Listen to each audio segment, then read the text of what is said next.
my wonderful people of Biafra, lovers of freedom. I welcome you to Skolante TV, where we bring to you news and happenings about Biafra all over the world and things that are happening concerning liberation movement. In this video, I will be playing a video where we will have some kind of insights into what happened during 1967 to 70 genocidal war between Biafrans and the Zugeria entity. But before we go into it, let me quickly welcome back to my channel those of you that have been following my video.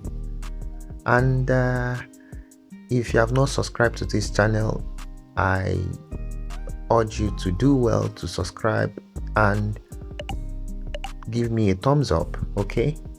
Alright, so let me play the video, and afterwards I will come back and do some analysis. This week, our story takes us to West Africa in 1970, to the former secessionist state of Biafra.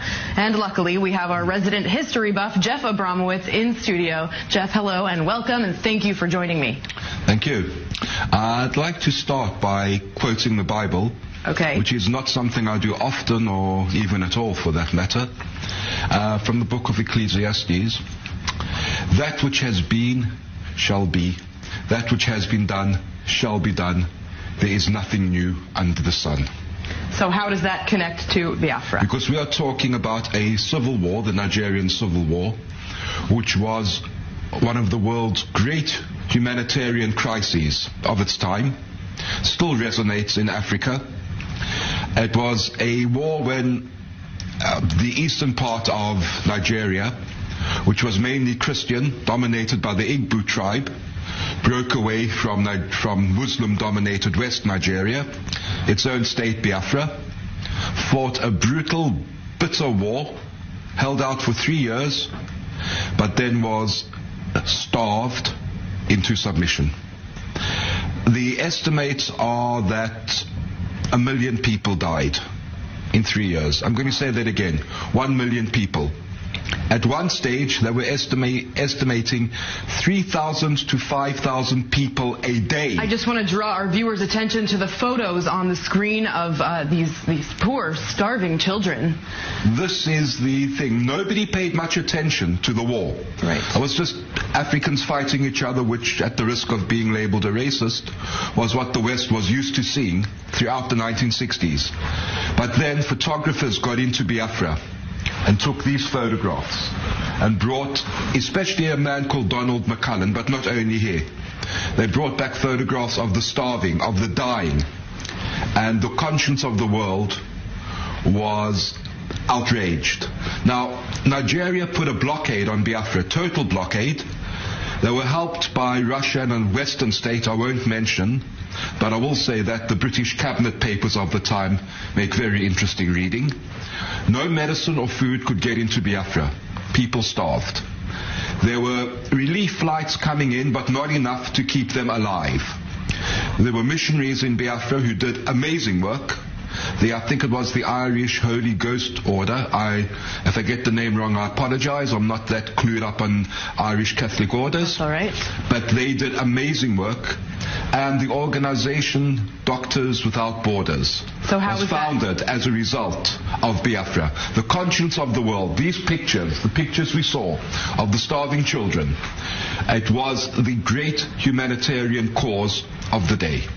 And now pictures like these are used all around the world to try to convince people to donate money to Africa. And right. This was the beginning Biafra's of that. Luck or bad luck was that there weren't a bunch of ecumenical pop stars to sing a song about them. But they died. They didn't survive. All right, Jeff Abramowitz, thank you so much for joining me today. I hope you heard it very well, because some people are trying to change the narrative. People are trying to come out with the story that there wasn't like anything like the blockade, that we say this is a distorted history and all that. But you could see what this man said here. There was a total blockade, 100%. Like, people were starving to death.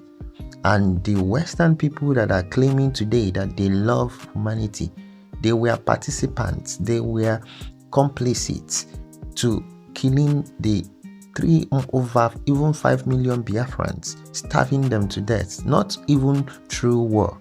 They couldn't defeat Biafrans. They fought, they thought it will be something that will just pass within few months, and we took them up to 30 months before the connival that happened, that all of them gathered together and blocked a means of our people getting food to eat.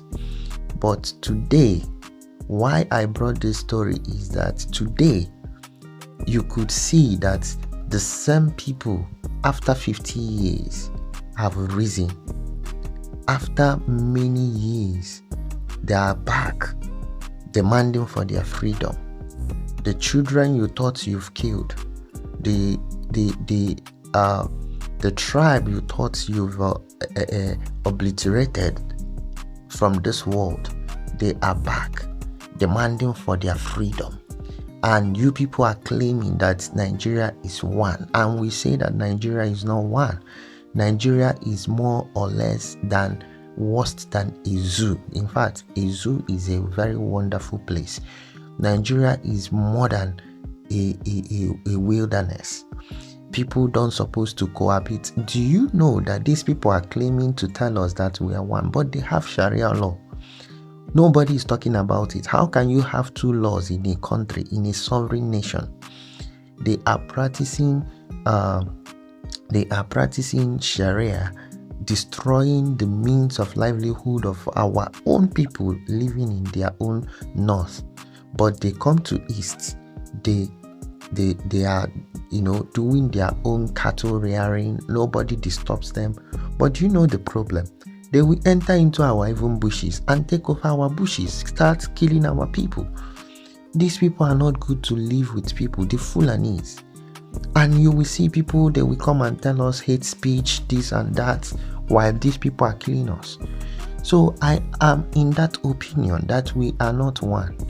And anything that we can do, if they want to give us referendum, we are not calling for war. We want peaceful referendum. It's not a crime that people will rise and say they don't want to belong to you. They are not part of you. Leave them to go. We want to go.